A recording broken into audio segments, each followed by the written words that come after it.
শহরের কোলাহল থেকে দূরে এক টুকরো শান্তির খুঁজে চলে গেলাম আজকে আমরা শ্রীমঙ্গলের ওয়াটার লিলি রিসোর্টে। চারদিকে সবুজের সমারোহ আর শান্ত পরিবেশ, ঠিক যেন ছবির মতো। আজকের দিনটা কেমন কাটলো চলুন দেখে নেওয়া যাক আমার এই ছোট্ট মিনি ব্লগে। Welcome back to my another new blog. Hello guys, কি অবস্থা সবার? আশা করি সবাই ভালো আছেন, আমি অনেক ভালো আছি। এখন আমরা চলে যাচ্ছি ওয়াটার লিলি রিসোর্টে। সামনে আপনারা যে তিনজনকে দেখতেছেন, এর ভিতরে একদম সামনের জন আমার ছোট মামা, আর পিছনে দুজন হচ্ছে আমার ছোট মামার ফ্রেন্ড। অবশেষে আমরা ওয়াটার লিলি রিসোর্টের সামনে চলে আসলাম। আপনারা ওয়াটার লিলি রিসোর্টের গেট দেখতেছেন। আমরা এখন যাব সামনে গিয়ে এন্ট্রি ফিস দিয়ে, তারপর আমরা ভিতরে ঢুকবো। গেটের ভিতরে ঢুকে সিকিউরিটির কাছে আমরা জনপ্রতি 100 টাকা করে 400 টাকা দিলাম। আমাদেরকে 4টা টিকিট দিল। এখন আমরা সামনের দিকে যাব। একটু সামনে যেতেই দেখি ছোট্ট একটি পুকুরের মধ্যে অনেকগুলো পার্পল কালার পদ্ম ফুল ফোটা, দেখে অনেক সুন্দর লাগলো।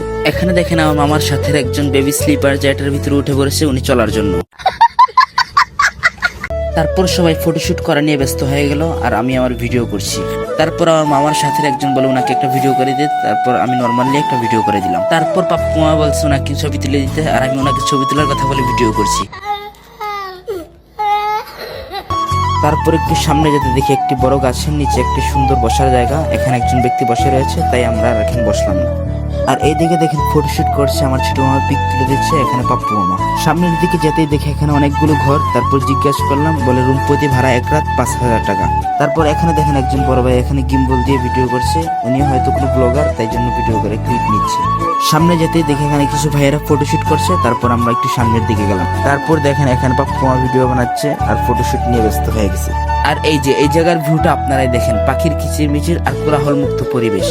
এখানে যাওয়ার মেইন উদ্দেশ্যটাই ছিল আমাদের সুইমিং করা, তাই সবাই মিলে এখন আমরা সুইমিং এর জন্য যাচ্ছি। এখানে দেখেন যাবো সুইমিং এ, মামা তারা আবার এখানে ফটোশুট করার জন্য লেগে গেছে। সুন্দর একটা জায়গা পাইছে, আবার ফটোশুট করার জন্য লেগে গেছে। এখানে দেখেন সুইমিং এ ঢোকার জন্য আমরা জনপ্রতি টিকিট কাটলাম 250 টাকা করে 4টা।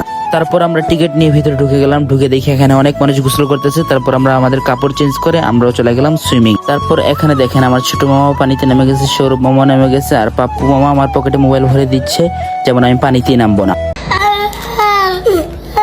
তারপর দেখেন পাপ্পু মামা অনেক বড় মানুষ হয়েও উনি ছোটদের সুইমিং এ বসে রয়েছে। তারপর আমি কি বললাম,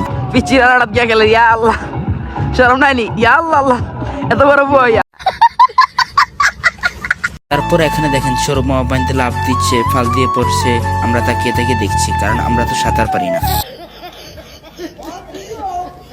তারপর এখানে আমি একটু ভাব মেরে হেঁটে হেঁটে এসে অস্থায়ী করে একটা লাফ মারলাম পানিতে, কারণ তো আমি সাঁতার পারি না। তারপর এখানে দেখেন আমরা সবাই মিলে গোসল করছি, পানিতে লাফালাফি করছি। তারপর আমরা একটু পরেই উঠে গেলাম পানি থেকে। তারপর আমরা সুইমিং থেকে উঠে সবাই কাপড় টাপড় চেঞ্জ করে এখন আমরা সুইমিং এরিয়া থেকে বের হয়ে যাচ্ছি বাহিরের দিকে। তারপর এখানে দেখেন খুব সুন্দর একটা ভিডিও ক্লিপ নিলাম। ভিডিও ক্লিপটা আমার কাছে অনেক ভালো লাগছে। মাঝে মাঝে ছোট ছোট কিছু সৌন্দর্য আমাদেরকে থমকে দাঁড়াতে বাধ্য করে। আজকের এই ফুলগুলো যেন প্রকৃতির এক একটি জীবন্ত কবিতা। এদের স্নিগ্ধতা আর মায়ায় ঘেরা রূপ ক্যামেরা বন্দি করা লুপ সামলাতে পারলাম না। আশা করি আমার মতো আপনাদেরও এই ছবিগুলো দেখে অনেক ভালো লাগবে। অবশেষে আমরা বের হয়ে একটি টমটমে উঠে আমরা আমাদের বাড়ির উদ্দেশ্যে আবার রওনা দিলাম। প্রতিটি সূর্যাস্ত আমাদেরকে মনে করিয়ে দেয় যে শেষটাও কত সুন্দর হতে পারে। আজকের সূর্যের এই রূপ দেখে জাস্ট মুগ্ধ।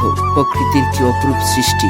সব শেষে বাড়ির পথে আজকের মতো বিদায় নিচ্ছি। ভিডিওটা ভালো লাগলে লাইক কমেন্ট শেয়ার করতে ভুলবেন না। আল্লাহ হাফেজ। দেখা হবে নেক্সট কোনো মিনি ব্লগে ইনশাআল্লাহ।